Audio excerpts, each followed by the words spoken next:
all right, a different example, all of Del the Funky Homo Sapiens discography is Del the Funky Homo Sapien, and then everyone knows the one Deltron 3030 album. You know what I'm saying?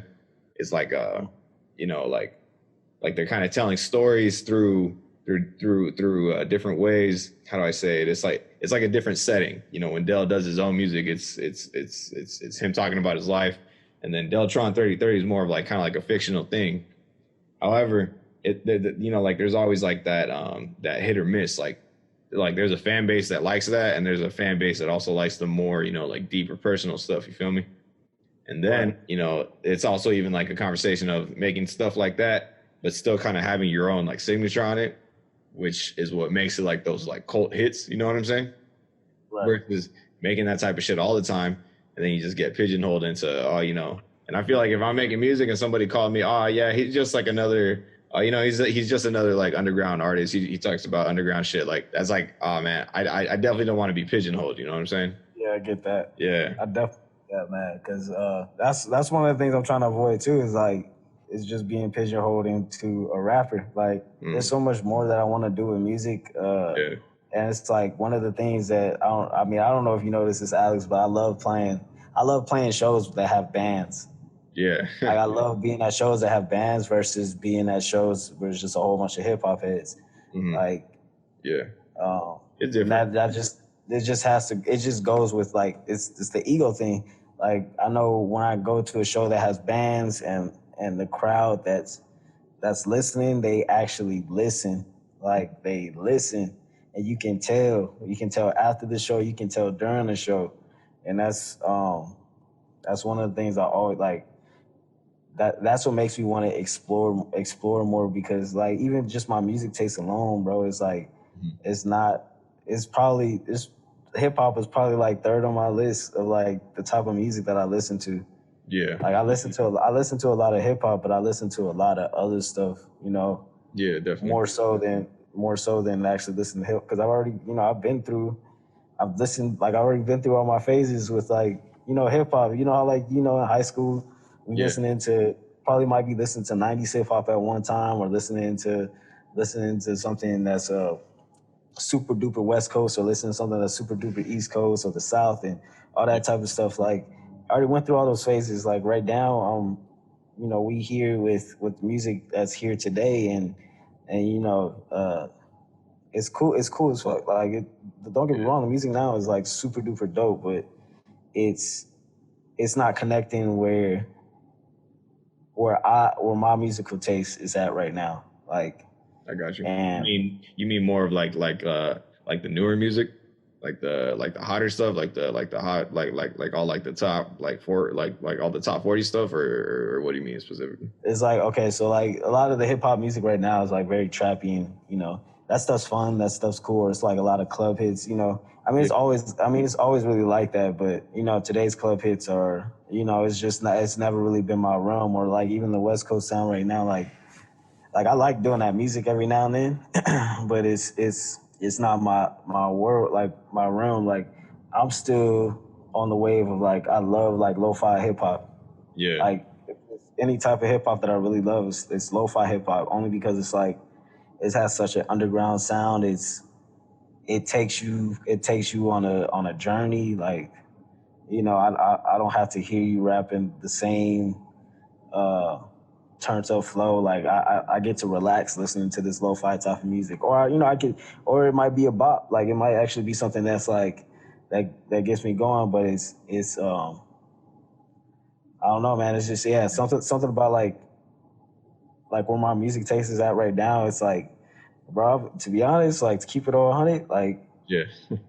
I'll be listening, like, bro, I might even be tapped into like listening to this pop music, like, and it's like I don't know what type of pop music it is, but the younger generation is coming up with it, like, and they are killing it. Or just listening to artists that's from like the UK or Norway or somewhere out of here, or just diversity in the music. Definitely. Yeah, because like I'm pretty late to a lot of the new pop stuff in terms of like for example, like like people really like Billie Eilish. But to be honest, I have still not like sat down and listened to a Billie Eilish song. You know what I'm saying? Yeah. But I know she's super popular, and like I obviously got to give myself the chance to listen to it. But from based off of what people have been telling me, like it's poppy as hell. But people seem to support it from the fact that it's pop with like with substance, pretty much. Like it's not like pop trying to be pop. You know what I'm saying? Right. All right. Yeah, yeah, no, but I mean, yeah, man, because that's always been, you know what I'm saying, kind of like a thing, too, like lo-fi hip hop. I feel like I'm honestly glad that it's as big as it is because it can only get bigger from here. You know what I'm saying? And not only Right. that, like a lot of like even like sort of mainstream rappers sometimes do like hit like lo-fi like cuts on their songs, like sorta. You know what I'm saying? Like low key. You know what I'm saying? Yeah. Yeah, and like another thing, I don't know if you were fucking with Chill Hop, the YouTube channel, the Wait, which one? Chill Hop. Chill Hop. Oh yeah. I Yeah, see him up on there. yeah. Like I see him nowadays, up. they mainly do the 24 the 24/7 like it was like it's like a YouTube live like radio thing that just keeps looping beats over and over. Yeah. Yeah, and they started their channel. They started doing these things. It was like hour and a half long videos called City Nights, and it was all lo-fi beats. It was like instrumentals with remixes of like famous songs, like Tribe Called Quest songs, and then underground songs where it's like lo-fi beats. And it was like stop motion footage of like big ass cities, like while it was raining and like just driving in the night. It was like a car just going around. Were you messing with them like that early on or not? I think it's crazy. I've been into lo-fi before I even knew what was lo-fi. Yeah, I feel it. I didn't know. I just thought it was hip hop. It just had like a dustier sound, or I thought it was like boom bap. But Yeah, I started realizing the difference between boom bap and lo-fi, and yeah, bro, those are the best. Like the remixes. yeah. Like remixes on lo-fi, man, they sound better. Like I'm not even gonna lie, bro. Some of them be sounding better than the originals. No, yeah, Like, no, for sure. Like there's this Big L remix that was on one of those City Nights mixes that Chill Hop put out, and yeah, bro, it's crazy. I forget the song that it was for, but the beat was insane, bro, and it just made that song like just go crazy, like for me at least, because a lot of like the old Big L stuff is like it's like very very older sounding beats. You know what I'm saying? Like how you're saying, it's definitely like boom bap. Like you could hear it and just tell. You know what I'm saying? yeah, the lo-fi just adds like, I don't know, lo-fi adds like a different texture to it. Yeah. Like you hear it and it's just like, man, it be making it sound better, bro. Like just the fact, like you already know it exists in the world, and then when you go back and listen to this regular song, you're just like, this is crazy. Like you can't do nothing but think about that lo-fi remix. Yeah. Like when you hear it, it's like this. Like I've heard so many remixes of it's that song Whoa. Who's that by? Whoa. I can't think of it. Of it. But there's a song called Whoa. Uh-huh. And I've heard so many remixes of it, bro, and all the remixes sound so good to me. Like I've never heard a song that's been able to be remixed so many times. Yeah. And I love every one of them. And like still love the original, still the way it is. Like it's just crazy, bro. Like I'm trying to get to that point too, where like I can make beats and do that on the side for fun. Yeah. I've been tampering with that, like making beats and it's making it easier by throwing verses on there. It allows me to really understand how to basically like assemble everything. Like it gives me a better idea like how to assemble an actual song, because yeah, bro, I'm terrible. I don't even know how to count bars. I feel you. I'm like, I don't even know how to count bars, bro. So it's like, just trying to figure out more of the music theory and learning more of that stuff. That's why I wish I took some of them classes in school, man. Yeah. That would have been a good idea. But regardless of the fact, I gotta learn. Right now, what you were saying about like you're trying to get to the point where you're just making beats on your own time and putting songs together like as you please. Like because we had Very Hollow Sounds that came out October 2019, And then in the year, well, last year now, I was about to say this year, last year in November, you had Cause I Felt Like It. And then, you know, recently in January, you put out the 3-song birthday project, 999, right? Or 999. I don't know how you, yeah, 999. As you said, there was like space between, you know, the time you took from when you started, like just dropping your first songs, you know, in like, you know, 2013. And then there were like periods where like there wasn't really too much going on with you. As you said, like, I think you told me you took like a year to like drop another song after Ignorant. Yeah.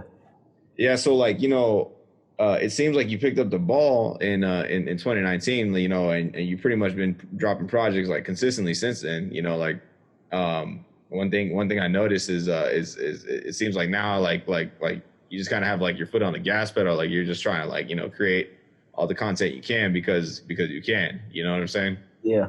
I was just going to say, like, was there a reason that like, you know, in the years after, you know, you started doing, you know, like after 2014 and in like those years, like 2015 throughout like 2018, was there a reason why you were kind of like more taking it easy, or were you just kind of like, you know, chasing like maybe other career paths, or were you just in a different place? If that's not too personal.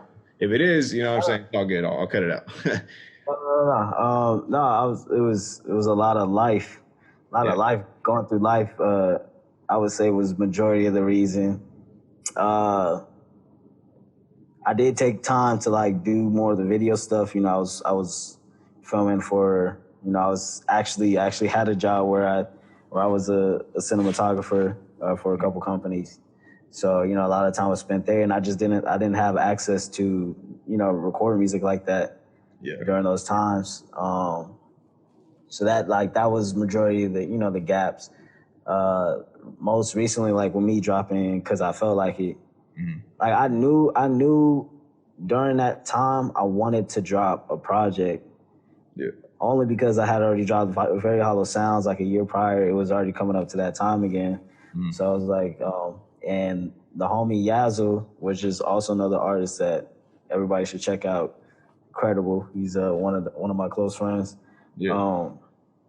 He told me about Bandcamp Friday, and he had made a certain amount of money off of his last project. Yeah. And he was telling me that, you know, they was having another one coming up. I'm like, I got these songs I've been working on. You know, I'm looking at it, I'm like, you know what? I think I actually do got a project here. I you know, I actually have I have some songs in here that I have not dropped, and you know, I just started making a couple more songs, and you know, it came to be. And then I'm honestly right now with the music, it's just going as life goes. Like 999 was another, like 999 came out just because like I had the need to express what was happening, you know, what was relevant to my situation. Yeah.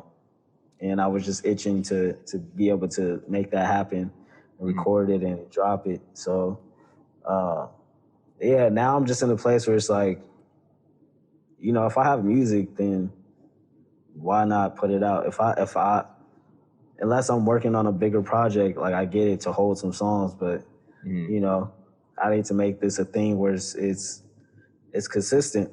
Yeah. You know, I want to have more music out. I want to like be able to have a bunch of music to choose from, that type of stuff. Like, and I just kind of want to constantly progress, and I want to, you know, I just want to progress and show it to the world. Yeah, you know, because like I noticed in 999, like it was all produced by, I think the name was Elro. Yeah. Was that intentional, or was that just like 3 songs that you like happened to work with on him, or did you go out of your way, or did you just particularly want to work with him? I've been knowing Elro for like a couple years now. Elro's he's from Argentina. He's one of the producers out in Argentina. He was on Very Hollow Sounds. Yeah. He had one song on Very Hollow Sounds. That was like the first time we worked. I just hit him up on the fly. I was like, "Hey, Elro, like we should work on some stuff, or we should work on like a little EP or whatever." And next thing you know, he sent me like 4 beats. So one of them I have stashed. One of those beats I actually have stashed, and I'm saving it for something else. Nice. But you know, I was instantly inspired, and something about his sound, it fits so well